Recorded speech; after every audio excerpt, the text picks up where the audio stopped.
గ్రామీణ ధన్వంతరి వైద్యులు గ్రామాల్లో ప్రజలకు ప్రాథమిక వైద్య సేవలు అందించకుండా పట్టణాల్లో ఆసుపత్రులు తెరిచి అన్క్వాలిఫైడ్ చేత వైద్యం అందించడం ఏం పని? కడప జిల్లా వ్యాప్తంగా ముఖ్యంగా ప్రొద్దుటూరు పట్టణంలో విచ్చలవిడిగా మిడిమిడి జ్ఞానంతో వైద్యం అందిస్తూ అమాయక ప్రజల ప్రాణాలతో చెలగాటమాడుతున్నారు.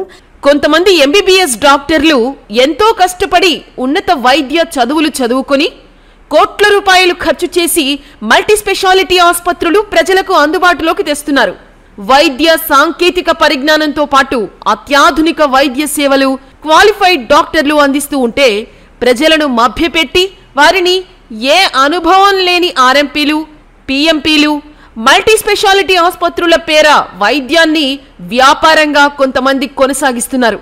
అసలు గ్రామాల్లో ధన్వంతరి వైద్యులు సేవలు అందించాలని పట్టణాల్లో ప్రభుత్వ నిబంధనలకు విరుద్ధంగా క్లినిక్లు ఎలా తెరుస్తున్నారో వైద్య శాఖ అధికారులకే తెలియాలి. మరి ప్రజలకు చికిత్సల పేరిట అత్యధిక యాంటీబయాటిక్ డోసులు ఇవ్వడం, వైద్యం గురించి తెలియకుండా ప్రమాదకర మందులు ఇవ్వడం జరిగిన సందర్భాలు అనేకమున్నాయి.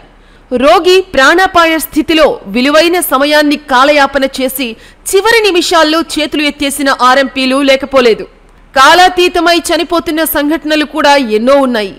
అత్యంత విలువైన వైద్యాన్ని అందించే అత్యాధునిక పరిజ్ఞానంతో ప్రొద్దుటూరులో ఎన్నో ఆసుపత్రులు, క్వాలిఫైడ్ డాక్టర్లు ఉన్న హాస్పిటళ్లు ఉన్నాయి. ప్రజలు ఇవేమీ చూడకుండా అనుభవం లేని అన్క్వాలిఫైడ్ వైద్యుల వద్దకు పరుగులు తీస్తున్నారని, దీనివల్ల అనేక విపత్కర సంఘటనలు జరుగుతున్నాయని, చికిత్స వికటించి వారు చనిపోతే బాధ్యులు ఎవరు?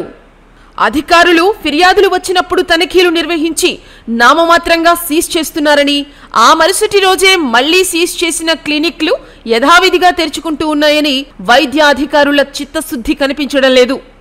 గ్రామాల్లో ఉండాల్సిన ధన్వంతరి వైద్యులు పట్టణాలలో ప్రథమ చికిత్స అంటూ వైద్యాన్ని అందిస్తుంటే అధికారులు నిమ్మకు నీరెత్తినట్లు ఉండకుండా చర్యలు తీసుకోవాలి అని బాధితులు, ప్రజలు కోరుతున్నారు.